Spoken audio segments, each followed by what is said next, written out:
All right, let's wrap up this part of schedule management in adaptive projects with corrective actions we take when there is schedule slippage. Guys, when sprint starts, the team and Scrum Master tries to complete all of those promised story points or user stories. But sometimes some problems happen that we cannot meet the sprint goal. We cannot complete all of those promised user stories or story points. Now, in this mini lessons, we're gonna get into some common reasons that may lead to schedule delay and corrective actions that you could take to put the schedule back on track or to face that issue and challenge. And we're gonna elaborate each one with an example. So there are 6 different reasons or scenarios that cause schedule delays in adaptive projects. Number 1 is underestimated work. Okay, so we thought one user story or one feature takes, for example, 10 story points to complete. Remember, in product backlog creation part, we estimate story points needed to complete each user story. Now, sometimes it may happen we underestimate. We think, for example, this user story in initial backlog creation, this user story takes 5 story points. The effort needed to complete that user story is 5. But this is actually a big one, a complex one. It takes, for example, 12 instead of 5. Okay. Now that you started your sprint, you promised that, hey, you will deliver that, but you have underestimated. You need to take some corrective actions now. What should you do? You need to break that work, that big work, into smaller tasks. And then you need to renegotiate the scope with product owner and deliver the highest value items first. Guys, whenever your team, you as a Scrum Master, you have a team, whenever your team cannot deliver the whole sprint goal, it may happen, always ask your team to focus on the highest value user stories, those user stories that gives the highest value. And how do you know which user stories gives the highest value? Negotiate with product owner, because product owner knows which user stories with which features are more important. Okay. This is this first scenario. For example, let's elaborate with an example. For example, the telemedicine feature turns out bigger than expected.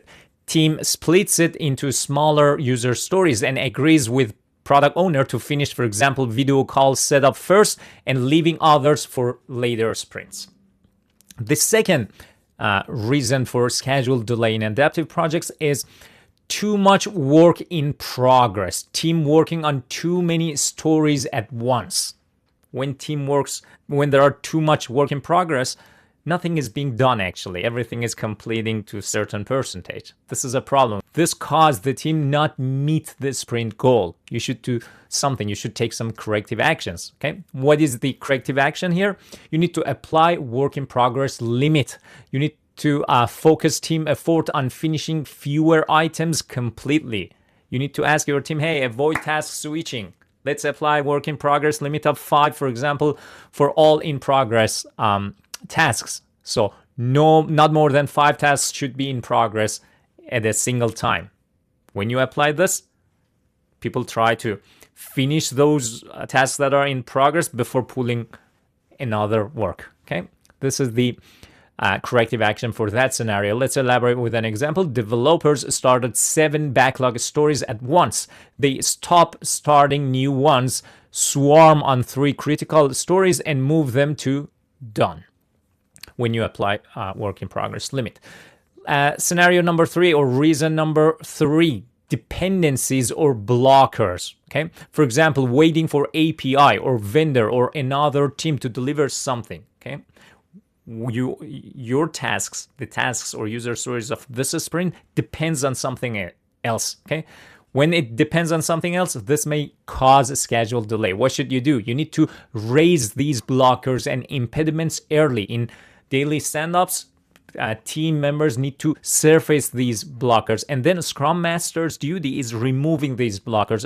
Scrum Master need to get in touch with that API contractor or the vendor or another team, hey, what's going on? When will you deliver? So Scrum Master tries to remove those blockers. And you, as a Scrum Master, you need to replan a sprint with the team to force an unblocked high-value work. When team is dependent on something else for that sprint, talk to PO and team, hey, let's work on something else, some other things that still have value and deliver them. Let's not just stop working. Okay, this is the way we handle these scenario. Let's elaborate with an example. For example, the hospital's external payment API isn't ready. The team pauses payment work and shifts to delivering appointment booking confirmation first, for example. Okay.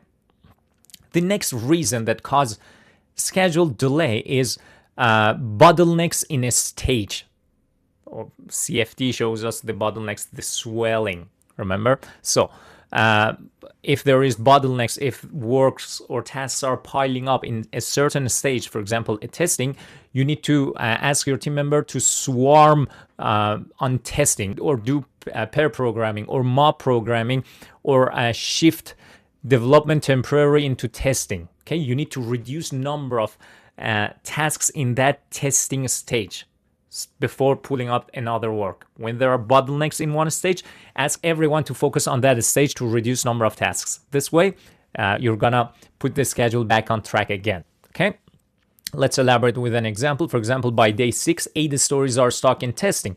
2 developers help testers clear the queues, or more items reach done before sprint end. The next reason that causes schedule delay is team availability changes. For example, a team member gets ill, or there are some vacations or unexpected absences. What do? You adjust sprint scope with product owner and refocus on fewer but higher value backlog items. Guys, this unexpected leaves happens. Okay, you do sprint planning based on the capacity that your team has. Now, mid-sprint, some emergency happens. The capacity of your team drops. Now you cannot deliver those promised story points. You go in touch with PO. Hey, PO, this emergency happened. Okay, let's. So which of these user stories that we picked for this sprint has most value? We want to deliver them, and then if we got time, we want to deliver those less value one, because we don't have that capacity to deliver everything. This is the corrective actions you apply. For example, a tester is out sick for a week. The team renegotiates scope and agrees to finish, for example, booking flow fully, instead of trying to do both booking flow and lab reports, because booking flow has more value than the other one.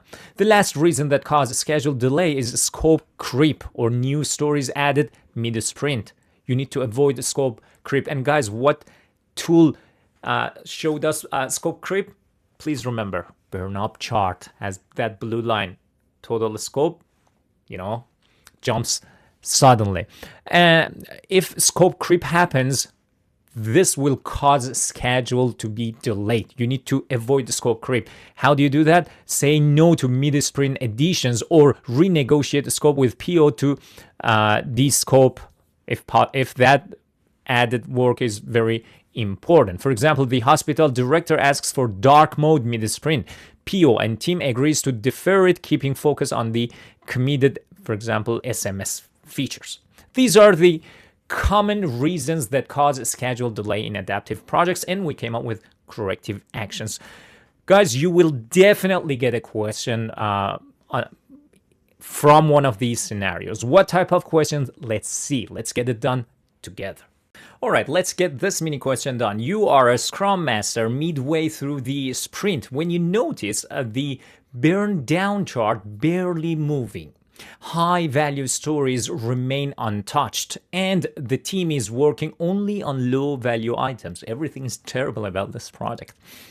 After investigation, you discover that most of the high value work depends on external API update that has not arrived, but the team never marked it as a blocker. Stakeholders assumes the team is avoiding difficult work and the sprint goal is now at risk. What should you do next? A. Ask the team to begin high-value stories anyway, even if the dependency is unresolved, to show some progress. B. Escalate immediately to leadership so the external group prioritizes the API update. C. Work with the team to flag the dependency as a blocker, remove it, and renegotiate a scope with the product owner to focus on unblocked high-value work. And D. Extend the sprint so the API can be completed and the original sprint goal delivered. What a question. I think you got the right option right off the bat. Guys, what's the problem? Everything is wrong with this Agile project, okay? First of all, team is focusing on low-value items. You shouldn't allow the team to focus on low-value items. Then, what else? Team is not surfacing blockers. You have daily stand-ups, but team is not mentioning about that what is blocking me part, okay? What I've done yesterday, what will I do today, and what is blocking me is daily stand-up. But team is not surfacing the blockers.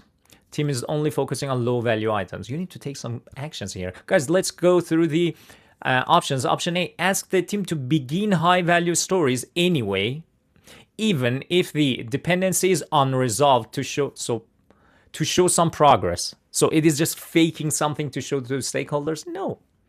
If, first of all, you need to remove blocker, resolve that problem. You cannot just start so they will stalk.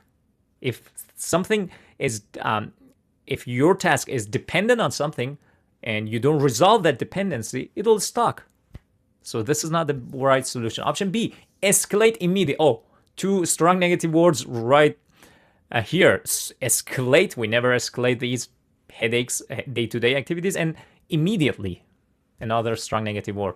Let's eliminate that option right off the bat. Option C, work with the team. So nurtures collaboration, signs of collaboration. Work with the team to flag the dependency as a blocker. So question clearly states that the team is not surfacing and mentioning blockers.